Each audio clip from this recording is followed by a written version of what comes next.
Vamos a hablar sobre huesos del miembro superior y primero hay que entender que la mayor característica de este miembro superior es su gran movilidad. Para la funcionalidad del miembro superior, las articulaciones de la cintura escapular, hombro, el codo, las radioulnares y del carpo deben actuar de perfecta sincronización para que la función de la mano se realice de manera óptima. Acá hay muchos actores: huesos, músculos, tendones, ligamentos, articulaciones, sistema nervioso. Pero para entender el movimiento humano siempre es importante empezar por lo básico. Y acá desde la anatomía regional les voy a hablar sobre los huesos del miembro superior. Vamos a arrancar con la clavícula. Por favor recuerden darle like al video si les gusta y dejar los comentarios abajo. La clavícula es el único hueso del miembro superior que se une con el esqueleto axial o con el tronco a través de la articulación esternoclavicular. Esto es anterior y esto es posterior, y si la miramos desde arriba, el cuerpo de la clavícula tiene una doble curvatura. La mitad medial, que es esta que se resalta ahí, es convexa anteriormente y acá tiene la extremidad external. Esa extremidad external se articula con el manubrio del esternón, el manubrio, y va a formar la articulación esternoclavicular, que lo acabamos de mencionar. Su mitad lateral, que es la que señalo ahí, es cóncava anteriormente y su extremidad acromial se va a articular con el acromion de la escápula, formando la articulación acromioclavicular. Importante acá en la clavícula, para describirla no se hace referencia de proximal o distal, siempre nos referimos a la clavícula como medial y lateral. Por acá en la vista superior no hay mucho más que revisar en relación con accidentes óseos. Esto acá es medial, esto acá es lateral para que lo tengan presente, y podemos ver que esta muchacha por acá es rugosa porque esas rugosidades sirven para que unos ligamentos se unan a ella. Acá, extremidad acromial, ¿cuál sería acá? ¿Esta o esta? Correcto, esa sería la extremidad acromial, que es la más aplanada de las dos. Esto es el tubérculo conoideo, que está situado cerca de la extremidad acromial y sirve para que se inserte el ligamento conoideo. También cerca de la extremidad acromial está la línea trapezoidea, donde se va a insertar el ligamento trapezoideo.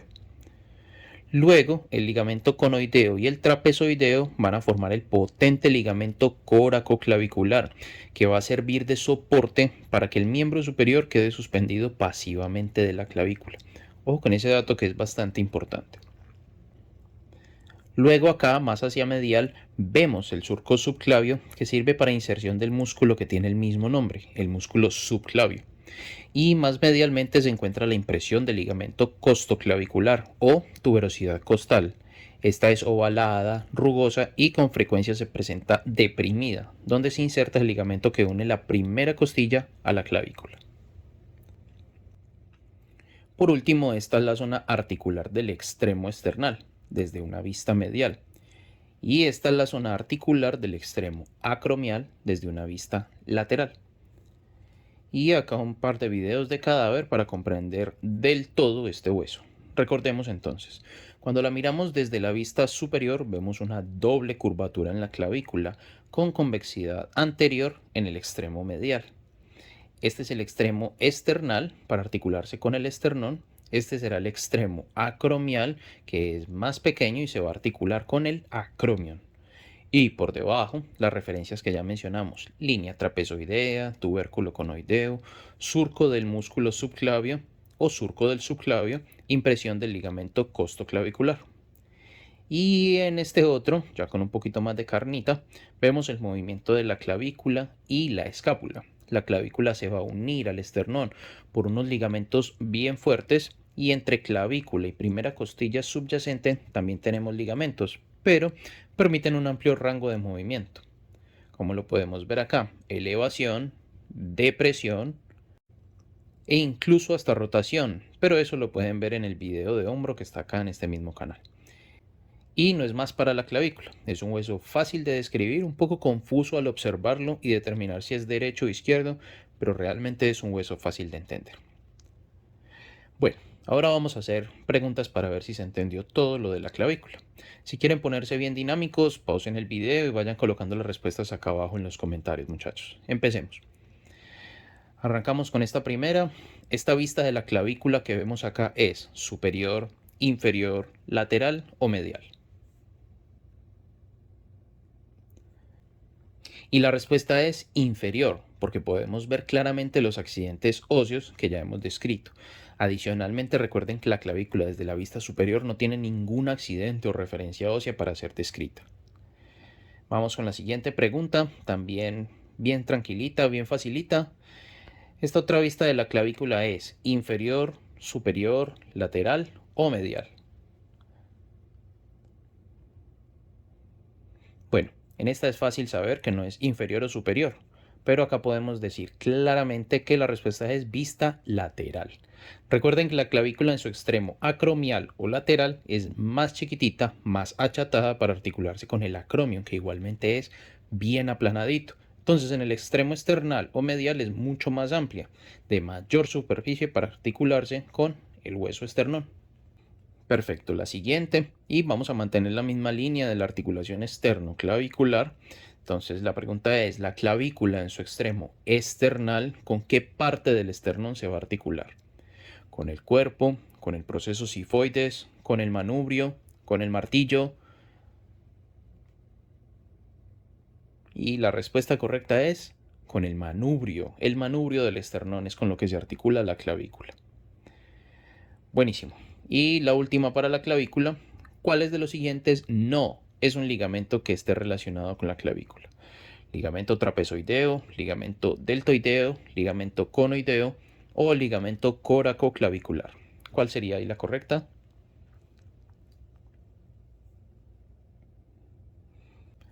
La respuesta correcta en esta sería el ligamento que no está relacionado es el deltoideo. El deltoideo no es un ligamento relacionado con nada con la clavícula. El ligamento trapezoideo se inserta en la línea trapezoidea. Recuerden, el ligamento conoideo se inserta en el tubérculo conoideo. El ligamento coracoclavicular es el conjunto de estos dos ligamentos que acabo de mencionar y que se van a insertar en el proceso coracoides de la escápula, para que no se lo olviden. Recuerden nuevamente, gente, los comentarios y los likes van a ayudar a que este canal mejore cada vez más. Entonces, como pueden ver claramente, esto es un hueso con forma triangular y es considerado un hueso plano, la escápula. Espacialmente, la escápula está ubicada en la cara posterior, lateral y superior del dorso, entre las costillas 2 y 7. Esto será anterior, esto es posterior, y acá la vemos desde la vista medial para mencionar que la cara posterior es convexa y la cara anterior es cóncava. Acá es medial, acá es lateral, y ahora pasamos a esta vista que es la posterior. Y esto que resalto ahí es la espina de la escápula. Esa espina de la escápula es una proyección ósea que va a dividir la cara posterior de la escápula en dos fosas, una superior y otra que es inferior. La de arriba, la superior, se llama fosa supraespinosa, que es pequeñita. La de abajo o inferior se va a llamar fosa infraespinosa, que es mucho más grande. ¿Listo? Perfecto.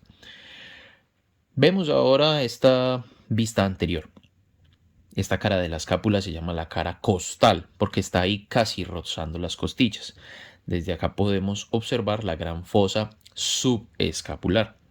Esas fosas son bastante importantes porque desde ahí se van a originar 3 de los 4 músculos del manguito rotador y esos músculos tienen los mismos nombres de las fosas: supraespinoso, infraespinoso y subescapular, lo que va a ser supremamente fácil después el aprendizaje de los músculos.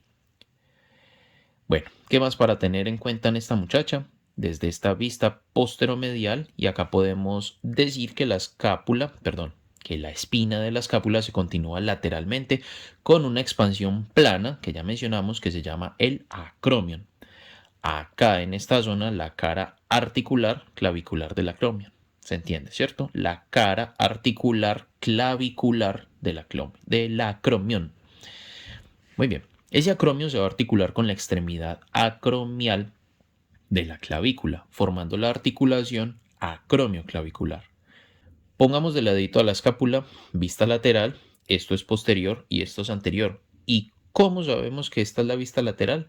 Pues porque vemos claramente esto, la cavidad glenoidea, que sirve para articular con la cabeza del húmero formando la articulación glenohumeral. Esa cavidad glenoidea es una fosa poco profunda, es cóncava y es ovalada y se va a orientar anterolateralmente, o sea, hacia adelante y hacia un lado y ligeramente hacia arriba o ascendente, hacia. Muy bien. Y en cuanto a su tamaño es considerablemente pequeña en relación con la cabezota del húmero y ahí se va a ver la comparación. Arriba de la cavidad glenoidea se encuentra un tubérculo llamado el tubérculo supraglenoideo que va a servir de origen para el músculo bíceps braquial en su porción más larga. Abajo de la cavidad glenoidea se encuentra también un tubérculo llamado el tubérculo infraglenoideo que servirá de origen al músculo tríceps braquial en su porción larga. Esto es medial, esto es lateral y volvemos a esta vista de la escápula, la cara costal o anterior. Y como referencia importante está el proceso coracoides, que es semejante a un pico, no ese pico, este pico, o también se puede decir que es similar a un dedito doblado. A ese proceso coracoides se unen los ligamentos coracoclaviculares y también es origen de la porción corta del bíceps braquial y es la inserción del músculo pectoral menor. Por último, con esta muchacha, la escápula, vemos acá medial, lateral y acá la vemos desde la cara posterior para describir lo último, que tiene un borde medial o también llamado borde vertebral, un borde lateral o también llamado borde axilar y tiene este borde superior. También se le van a describir tres ángulos, un ángulo superior, uno inferior y uno lateral, que es allá donde está la cavidad glenoidea. El borde superior de la escápula, visto acá desde la cara anterior o costal, está marcado por la incisura de la escápula, que es esta muesca que se va a ver ahí. Acá, por último, la vemos desde el video de la disección. Arranca con esta vista lateral, cara costal con la fosa subescapular. Borde superior, borde lateral o axilar, borde medial o vertebral. Se ve ahí claramente que es cóncava anteriormente para acomodarse a la reja costal. Por acá podemos ver fácilmente la cavidad glenoidea, el tubérculo supraglenoideo se encuentra arriba y el tubérculo infraglenoideo se encuentra abajo. Esta es la espina de la escápula que divide acá en dos fosas, la cara posterior, fosa supraespinosa y fosa infraespinosa. Y este será el acromion, que es una extensión de la espina de la escápula. Acá la cara articular clavicular del acromion. Y por último el proceso coracoides de la escápula, que lo vemos acá. En este otro modelo de cadáver, está con más carnita, vemos los movimientos de la escápula, elevación, depresión, protracción, retracción, rotación ascendente y rotación descendente. Y como dato agregado y de cierre, la escápula tiene gran amplitud de movimiento en condiciones normales a través de la articulación escapulotorácica, aunque realmente no hay una unión entre huesos, la escápula solo se articula con la clavícula, para que lo tengan bien presente a futuro. Muy bien, ahora vamos hacia la sección de preguntas de la escápula para ver si entendimos o no. ¿Listo? Como siempre lo digo, bueno, como lo he dicho antes, si quieren pausen el video al final de la pregunta y se arriesgan a escribir acá las respuestas en los comentarios. Arranquemos, muchachos. Según lo que recién vimos, entendemos que la escápula tiene una cara cóncava y otra cara convexa. Entonces, ¿cuál de estas afirmaciones es correcta? Cóncava hacia posterior y convexa hacia anterior. Cóncava hacia lateral y convexa hacia medial. Cóncava hacia anterior y convexa hacia posterior. Y cóncava hacia medial y convexa hacia lateral. ¿Cuál es ahí la correcta, muchachos? Muy bien, esa es la correcta. La escápula es cóncava hacia anterior y es convexa hacia posterior. Y para determinarlo es importante verla a la escápula siempre desde una vista medial o lateral para poderlo definir bien. Listo, muy bien. Siguiente. Esta imagen de la escápula, ¿desde qué vista se presenta? Y justifique su respuesta. Esa parte de justificar es terrible. A todos los estudiantes les encanta. Entonces, esto es anterior, oblicua, posterior o inferior. La respuesta es vista posterior y la justificación clara es que acá en la vista posterior podemos ver la espina de la escápula y las fosas supraespinosa e infraespinosa. Desde la vista anterior no podemos ver esto. ¿Listo? Esa es una buena justificación. Siguiente. ¿Cuál de los siguientes músculos no se origina desde la escápula? ¿El supraespinoso, el infraespinoso, el elevador de la escápula o el romboides menor? Y entonces la respuesta será el elevador de la escápula y el romboides menor. Ellos se insertan en la escápula, no se originan desde la escápula. ¿Listo? Esa tenía dos opciones buenas. Y yo soy el que hago las preguntas, entonces yo elegí esas. Bueno, muchachos. Siguiente para la escápula. Desde esta vista anterior podemos visualizar cuál fosa de la escápula: la fosa anteroescapular, la fosa subescapular, fosa común de Uribe o la fosa subcoracoidea. Y la respuesta es, esa no. Los colombianos ya no queremos esa respuesta. La respuesta es la fosa subescapular, correcto. De ahí se van a originar el músculo, ¿cuál era? ¿Lo recuerdan ahí? El músculo subescapular, desde la fosa subescapular. Está fácil eso. Siguiente, muchachos. ¿Con qué hueso y con qué referencia exacta se articula el acromion de la escápula? Las opciones: con la espina de la escápula en su extremo lateral, con el borde lateral y el extremo medial del húmero, con la clavícula en su extremo medial o con la clavícula en su extremo acromial o lateral. Ok, la respuesta es, you got it, guys. Están en lo correcto. Con la clavícula en su extremo acromial o lateral. Muy bien, siguiente. En esta vista lateral vemos la cavidad glenoidea. ¿Qué hueso específicamente se articula con la cavidad glenoidea? La cabeza del fémur, el cóndilo del húmero, la espina de la escápula, el proceso sifoides del esternón o la cabeza del húmero. Muy bien, así es, la cabezota del húmero, que dijimos que era muchísimo más grande que la cavidad glenoidea. Entonces la cabeza del húmero es la correcta. Muy bien, última y nos vamos, como decía un amigo. ¿Cuál es el origen de los músculos bíceps braquial y tríceps braquial en sus cabezas largas respectivamente? Las opciones: proceso coracoides y borde lateral o axilar de la escápula, cóndilo supraglenoideo e infraglenoideo, tubérculo supraglenoideo e infraglenoideo o cavidad glenoidea y escotadura escapular. Perfecto, muchachos. Muy bien. El tubérculo supraglenoideo para el bíceps braquial y el tubérculo infraglenoideo para el tríceps braquial. Muy bien, muchachos. Felicitaciones por llegar hasta acá. El húmero se articula proximalmente con la escápula en la articulación glenohumeral, también llamada articulación del hombro, y distalmente con el radio y la ulna, formando la articulación húmero radial, húmero ulnar, que nombramos como articulación del codo. ¿Listo? El hueso húmero es un hueso largo y lo podemos dividir en 3 tercios: proximal, medio y distal. Y para que empecemos a revisar esos accidentes óseos, vamos a mirarlo acá, en su tercio proximal. Y lo más llamativo que vemos acá es la cabeza del húmero, que es la estructura esférica que se va a articular con la cavidad glenoidea, esta cabezota. Luego encontramos este estrechamiento llamado el cuello anatómico del húmero, que es una especie de surco que va a rodear la cabeza del húmero y lo va a separar de los tubérculos. Este cuello anatómico es el punto donde se va a insertar la cápsula de la articulación del hombro. Sigamos hablando de cuellos y mencionemos este otro, que es el cuello quirúrgico del húmero.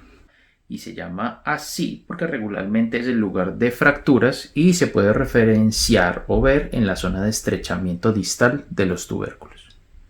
Nos devolvemos un poquitito y acá entre cabeza y cuerpo del húmero encontramos estos que mencionamos, los tubérculos del húmero, que van a servir de inserción para los músculos del manguito rotador. Sacamos el marcador del cuello quirúrgico para poder revisar bien los tubérculos. El tubérculo mayor se encuentra en el margen lateral del húmero y es este que vemos acá. En este tubérculo mayor se van a insertar los músculos supraespinoso, infraespinoso y redondo menor. Ahí les dejo la mnemotecnia, el CIR menor. Se inserta en el tubérculo mayor. A este antes se le llamaba troquíter. Este otro, el tubérculo menor, también conocido como troquín, se proyecta hacia anterior. Este sirve para punto de inserción del rotador medial de los músculos del manguito rotador, el subescapular. Entre esos dos tubérculos se va a formar el surco intertubercular, también llamado surco bicipital o corredera bicipital. Esa zona es destinada para el tendón de la cabeza larga del músculo bíceps braquial. Por ahí pasa el tendón de ese músculo. El tercio medio del húmero, o en sí el cuerpo del húmero, tiene solo estos dos detalles importantes, acá desde vista anterior y acá desde vista posterior. La primera es la tuberosidad deltoidea, que desde la vista frontal del húmero ella se encuentra acá, lateral, y esa tuberosidad sirve para inserción del músculo, obviamente el deltoides, tuberosidad deltoidea para el músculo deltoides. Y lo otro importante en el cuerpo del húmero lo vemos desde la vista posterior y es el surco del nervio radial, que también le decían antes surco espiral o canal de torsión del húmero. Y ese surco del nervio radial, adivinen para qué va a servir. Pues claro que sí, para que pase el nervio radial. El tercio distal del húmero se hace ancho y va a formar estas estructuras que vemos acá, las crestas supracondilias, lateral y la medial. Se ven ahí claramente, ¿cierto? Buenísimo, perfecto. Continuamos acá, esas crestas supracondilias distalmente van a formar los epicóndilos lateral y el epicóndilo medial. Oído y ojo al dato importante. De la región medial se van a originar todos los músculos flexores del carpo, que van a distribuirse por la cara anterior del antebrazo. Y de la región lateral se van a originar los músculos extensores del carpo, que van a localizarse en la cara posterior del antebrazo. Acá podemos ver la tróclea, que es medial. La tróclea del húmero es el sitio para articular con el hueso ulna y el capítulo o cóndilo, que es lateral, sirve para articularse con el hueso radio. Justo arribita de la tróclea encontramos la fosa coronoidea y arriba del capítulo la fosa radial. Cuando hombres y mujeres flexionamos por completo el antebrazo, el borde de la cabeza del radio entra en la fosa radial, como se ve ahí en el video, y el proceso coronoide se ubica dentro de la fosa coronoidea, que también lo vemos ahí en el video. Desde la vista posterior, la fosa olecraniana, que se ve ahí claramente, recibía al olecranon de la ulna durante la extensión completa del antebrazo. También ahí lo van a ver desde el video. Bueno, resumen cortito del húmero desde la disección. Vemos el húmero desde el extremo proximal, observamos la cabeza del húmero e inmediatamente después el cuello anatómico del húmero. También acá observamos este canal que es la corredera bicipital o conocido también como el surco intertubercular. También tenemos estas dos elevaciones conocidas como tubérculo menor y tubérculo mayor, y entre ellos es por donde pasa el tendón de la porción larga del bíceps, el surco intertubercular. Más distal y en la cara lateral del húmero es donde encontramos el punto de inserción del deltoides, la tuberosidad deltoidea del húmero. Acá lo observamos desde el extremo distal, aplanado desde la vista lateral, y acá observamos la superficie articular. Arriba de esa superficie vemos el epicóndilo medial y el epicóndilo lateral. Hacia arriba y lateral encontramos las crestas supracondilias. Esta es la lateral. Volvemos a la superficie articular y observamos la tróclea que se articula con la ulna y el capítulo. No cabeza, capítulo, que se articula con el radio. Colocamos radio y ulna para mostrar desde vista posterior el húmero con la fosa olecraniana y ver que en extensión del antebrazo el olecranon de la ulna entra en la fosa olecraniana. Y nada más para revisar o hablar del húmero. ¿Evaluamos o qué? Bueno, si desean, chicas, arriésguense a responder en los comentarios. Este es un ejercicio que les puede ayudar bastante. Arranquemos con la primera pregunta. ¿Qué zona del húmero se articula con la cavidad glenoidea de la escápula? Las opciones que tenemos son cóndilo humeral, cabeza humeral, tróclea humeral o canal humeral.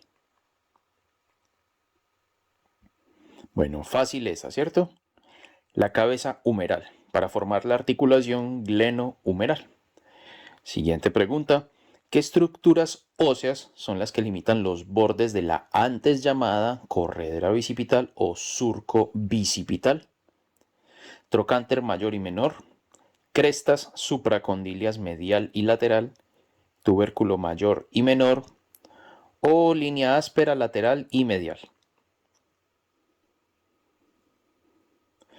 Eso es, tubérculo mayor y tubérculo menor van a formar el surco intertubercular, que así es como lo llamamos actualmente, pero pues no lo puse en la pregunta porque pues iba a ser muy fácil para ustedes. Así somos los profesores, lo hacemos más difícil siempre. Muy bien, siguiente. En la cara posterior del húmero hay un surco por donde pasa un nervio. ¿Cuál es ese nervio que le da apellido a este surco? El mediano, el músculo cutáneo, el axilar o el radial. Así es, la respuesta correcta sería el nervio radial, que le va a dar apellido a este surco, el surco radial, que antes llamábamos canal de torsión. Vamos con la siguiente. ¿En qué zona del húmero reposa el olecranon de la ulna cuando el antebrazo se encuentra en total extensión? La cama del olecranon, la cuna del olecranon, la fosa olecraniana o la hamaca del olecranon. Esta sí es regalada, ¿cierto? Muy fácil, gente. Sería la fosa olecraniana. Y ahí se ve perfectamente. Y la última, ¿cuál es el nombre de estas estructuras señaladas en el tercio distal del húmero? Cresta epitroclear humeral medial y lateral, capítulo y tróclea humeral, tubérculo supraglenoideo medial y lateral, o hueso de la felicidad lateral y medial. Muy bien, gente. Muy fácil esta, ¿cierto? Capítulo y tróclea humeral. Muy bien. Arrancamos con la ulna, que antes se la llamaba cubitum, y de la ulna, se puede decir que es el hueso que estabiliza el antebrazo, porque es el que permanece fijo en los movimientos de pronación y de supinación. La ulna viene siendo un hueso largo y en su extremo proximal es bien voluminosa. Está dotada con esta especie como de abrazadera constituida por dos prominencias óseas que son bien características. Miremos desde esta vista lateral para entenderla. Esta primera de acá es el olecranon de la ulna y que anatómicamente es el punto de mayor proyección en el codo. En ese olecranon es donde se va a insertar el músculo tríceps braquial con sus tres porciones que sabemos todos que es el extensor del antebrazo o el extensor del codo. Esta otra de acá, un poco más distal y hacia anterior, se llama el proceso coronoides de la ulna, que es la estructura ósea que se introduce en la fosa coronoidea del húmero en la flexión del antebrazo. Entre el olecranon y el proceso coronoides forman esta incisura que se va a mostrar acá.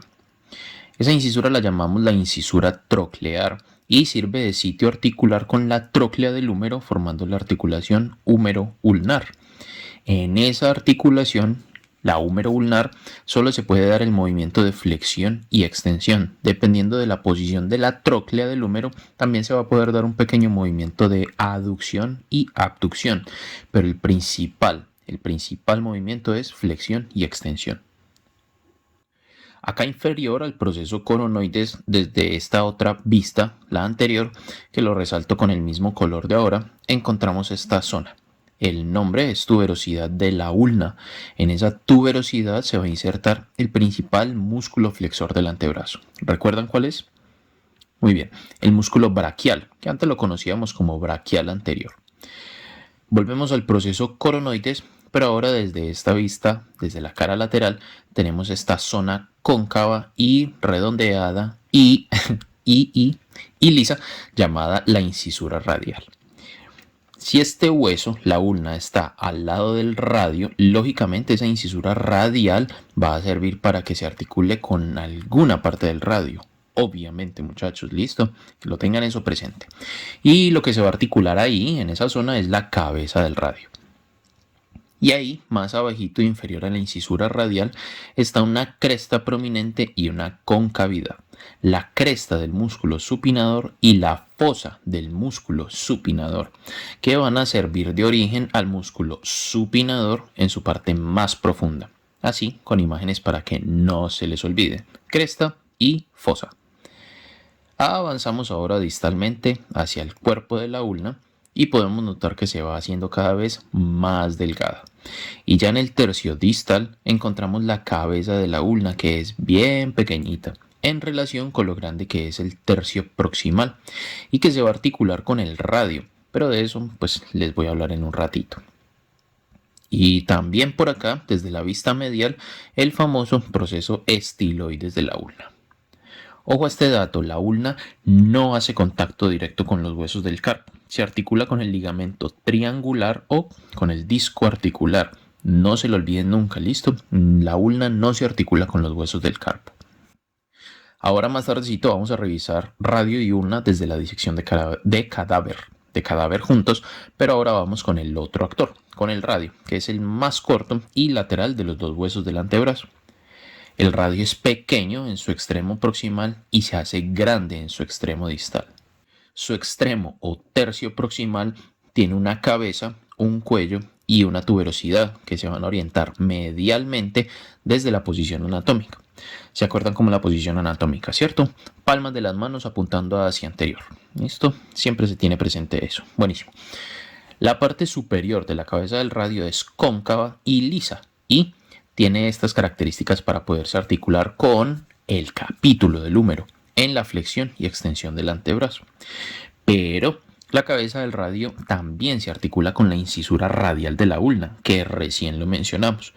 Como se articula también ahí con la ulna, la cabeza no solo está recubierta por cartílago articular por arriba, sino periféricamente.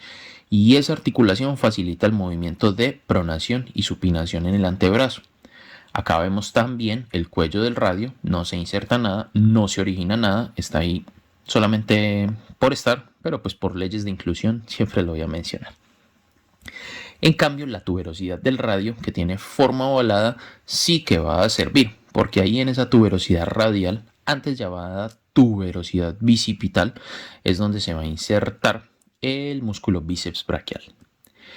Listo, vimos hace un momento que la ulna distalmente se va haciendo más chiquitita, pero en el radio ocurre lo contrario.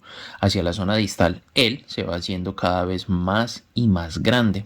Y acá en el extremo distal del radio, si ponemos esta visión como inferomedial, podemos observar claramente la incisura ulnar, que será el sitio donde se va a formar la articulación radioulnar, ulnar distal. Ahí se articula con la cabecita de la ulna. Acá también podemos ver la superficie articular del radio. Esa superficie es para articular con los huesos del carpo, en específico el escafoides y el semilunar. Desde esta vista posterior observamos cómo la cara lateral del radio termina en una especie de punta, que ese es el otro famoso, el proceso estiloides del radio. También vemos el tubérculo dorsal del radio, tan llamado tubérculo de Lister, que se encuentra entre los surcos por donde discurren o pasan los tendones de los músculos extensores del carpo. Y listo, nada más que decir de estos muchachos, el radio que es lateral y la ulna medial. Para cerrar vamos a verlos desde acá, desde la disección, desde el muertito. Listo, vemos los dos huesos acá, radio que es lateral y la ulna que es medial. La ulna es más grande proximalmente y el radio es más grande distalmente, o sea, contrarios, ¿listo? Y recordemos que en los movimientos de pronación y supilación, la ulna siempre está fija y el radio es el que va a girar para poder dar el movimiento. Ese movimiento de pronación y supinación se da en las articulaciones radioulnar proximal y distal. Y ahí vemos la membrana interósea que está entre estos dos huesos. Vamos hacia el extremo proximal y arrancamos con la ulna, que su característica más llamativa es la superficie articular redondeada que llamamos incisura troclear, para que se articule con la tróclea del húmero. Esa incisura está limitada por el olecranon, donde se inserta el tríceps braquial, y por el proceso coronoides. Más distal a ese proceso coronoides vemos la tuberosidad de la ulna, que es donde se inserta el músculo braquial. Y si quitamos el radio, vemos esta superficie redondeada que es la incisura radial para que la cabecita del radio se apoye. Ahora volvemos al radio, esta es la cabeza y este es el cuello. La zona superior de la cabeza es cóncava para articularse con el capítulo del húmero y esta zona articular es para contactar con la incisura radial de la ulna. y con algunos ligamentos también. Y por último, la tuberosidad radial, que sirve de inserción para el músculo bíceps braquial. Y acá desde el extremo distal lo vemos, perfecto, radio y ulna. Acá vemos la cabeza de la ulna, que es redondeada y se va a articular con el radio en la incisura ulnar y esta zona con el ligamento triangular. Esta zona, esta punta de la ulna, es el proceso estiloides de la ulna. El radio tiene una amplia zona articular para unirse a los huesos del carpo y esta de acá, que ya mencionamos, para articularse con la ulna. Esta punta es el proceso estiloides del radio y acá por último vemos la articulación radioulnar con un poquitito de carne y con la cápsula articular. Por eso ahora nos vamos para la sección de preguntas a ver si la información fue totalmente clara para aprendérsela. De nuevo, si son ahí arriesgados, participen en los comentarios, coloquen las respuestas. Muy bien, iniciemos pues. Diga si esta afirmación de los huesos del antebrazo es verdadera o falsa. El radio y la ulna proximalmente son delgados y pequeños, pero progresivamente hacia distal se hacen anchos y robustos. Entonces, ¿es verdadero o falso?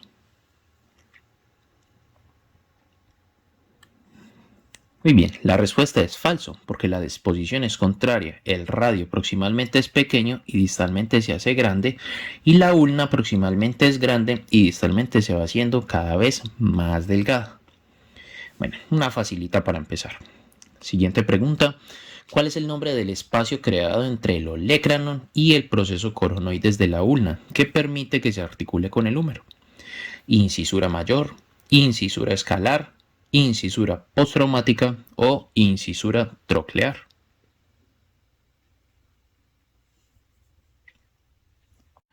Correcto, el húmero tiene una estructura llamada tróclea para que se articule con la incisura troclear de la ulna. Excelente, chicas. Siguiente. Distalmente los huesos del antebrazo se articulan con los huesos del carpo. ¿Eso es verdadero o eso es falso?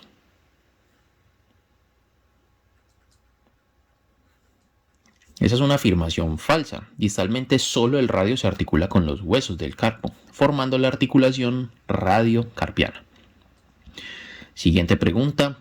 ¿Cuál es el nombre del proceso donde se inserta el músculo braquial, antes conocido como braquial anterior? Las opciones son proceso coronoides, tuberosidad del radio, tuberosidad de la ulna y proceso estiloides del radio.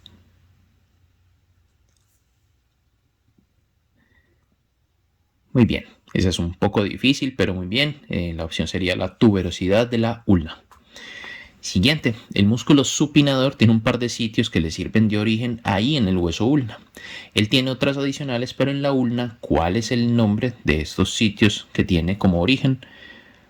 Tubérculo y cavidad del músculo supinador, cresta y fosa del músculo supinador o rugosidad y cóndilo del músculo supinador.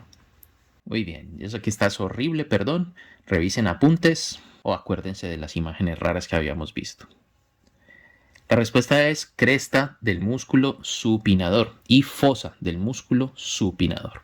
La cresta y la fosa, no se lo olviden. Siguiente, distalmente el radio y la ulna tienen un proceso que tiene el mismo nombre. ¿Cuál es el nombre de ese proceso que comparten los dos huesos? Proceso cigomático del radio y ulna. Proceso estiloides del radio y ulna. Proceso lateral del radio y la ulna o proceso carnoso del radio y la ulna. Muy bien, el famoso proceso estiloides del radio y de la ulna. Esa sí era facilita. Y la última, nombres de las superficies articulares que forman las articulaciones radioulnar, proximal y distal. Para esto un par de segunditos más para analizar. Cavidad glenoidea del radio y superficie ulnar de la ulna, incisura radial del radio e incisura ulnar de la ulna, incisura ulnar del radio e incisura radial de la ulna, tróclea ulnar y capítulo radial.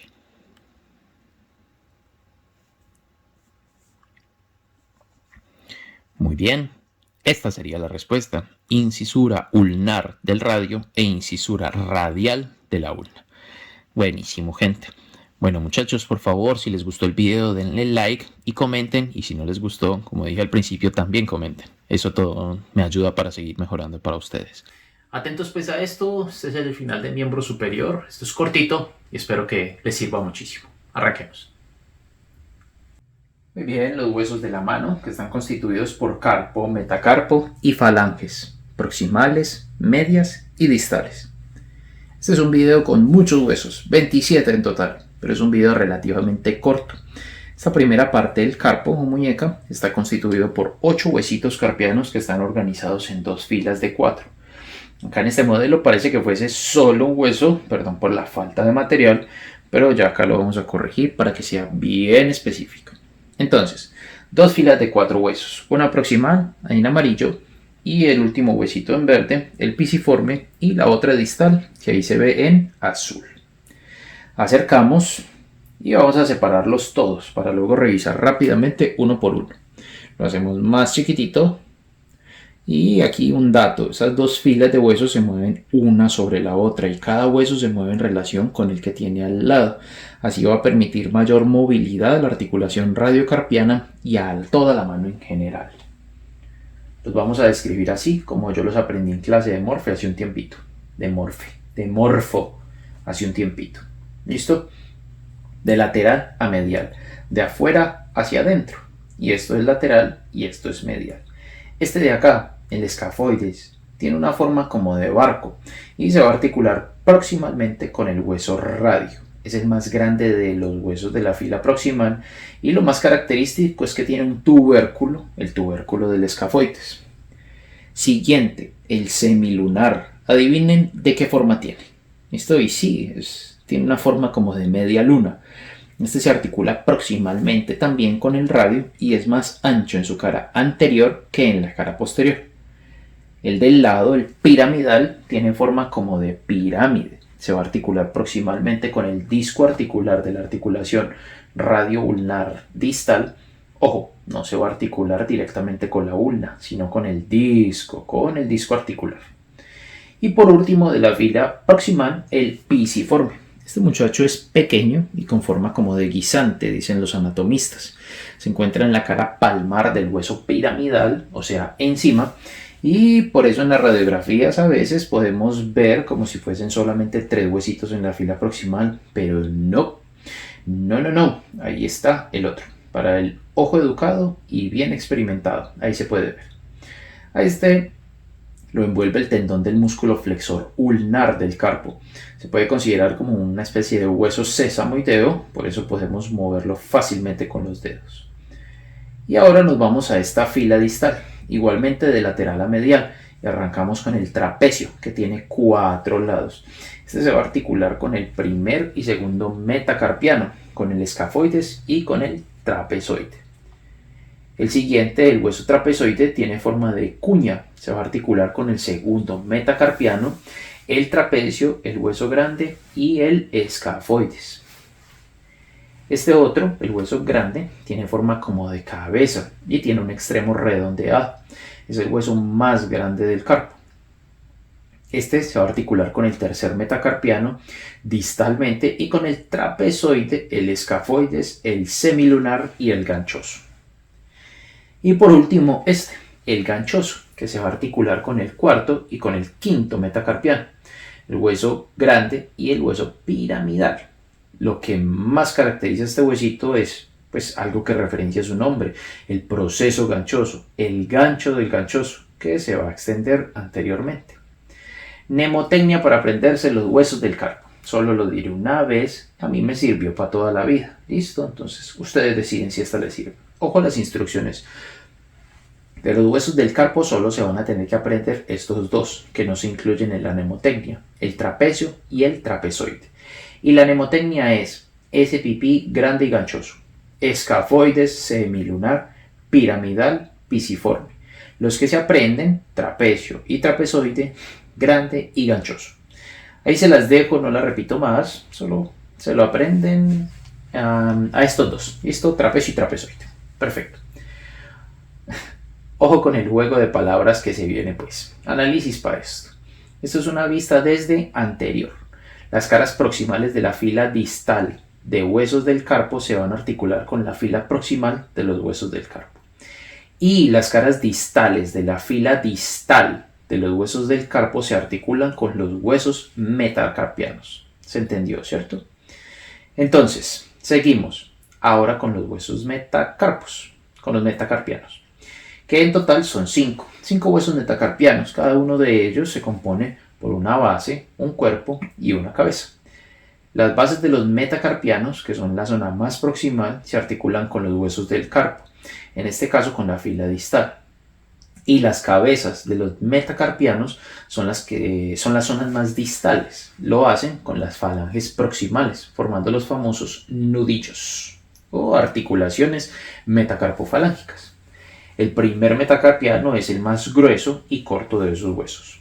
Es el metacarpiano que corresponde al dedo pulgar. El tercer metacarpiano se distingue por tener un proceso estiloides que se localiza en la base. Y nada más para los metacarpos. Está fácil, ¿cierto?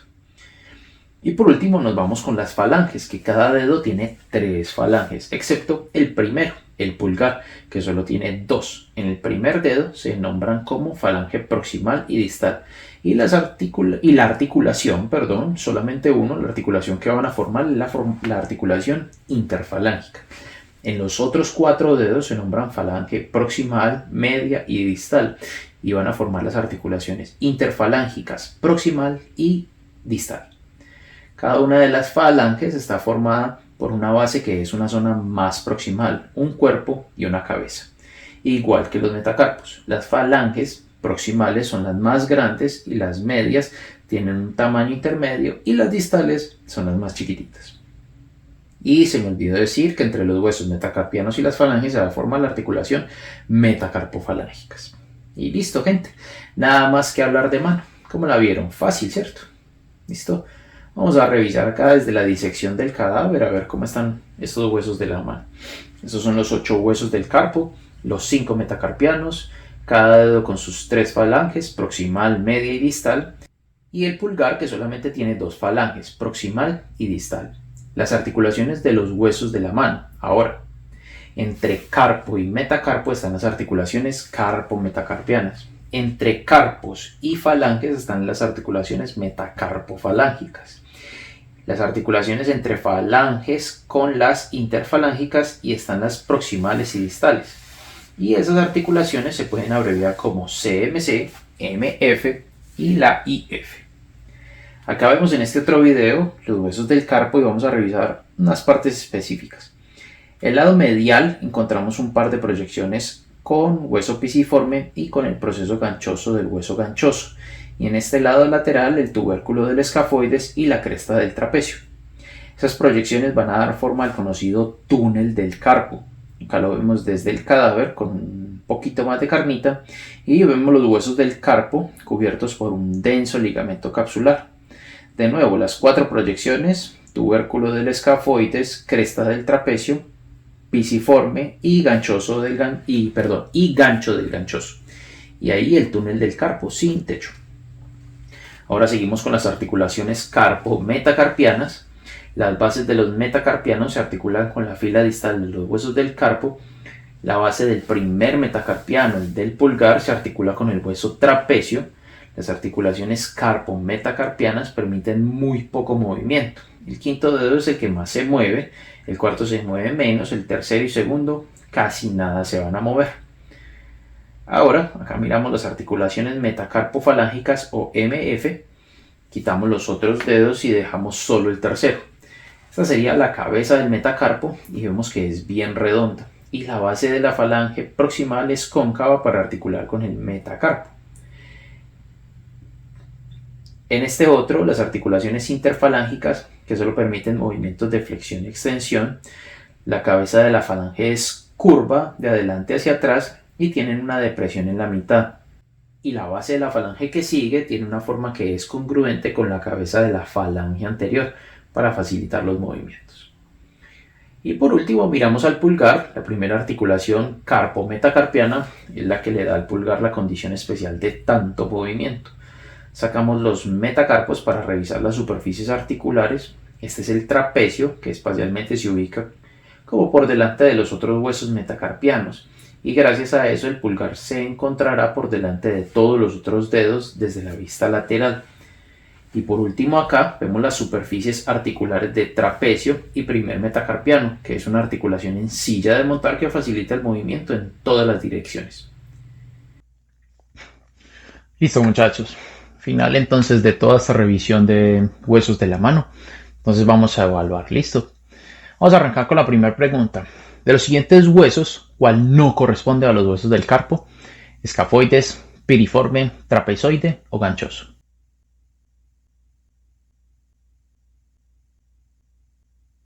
Esa estaba easy peasy. Bueno, estaba facilito. El piriforme, porque el piriforme es un músculo. El pisiforme, ahí ese sí es un hueso del carpo. Siguiente pregunta. ¿Cuál de los siguientes huesos no se articula con los metacarpos? ¿El trapecio, el ganchoso, el grande o el escafoides?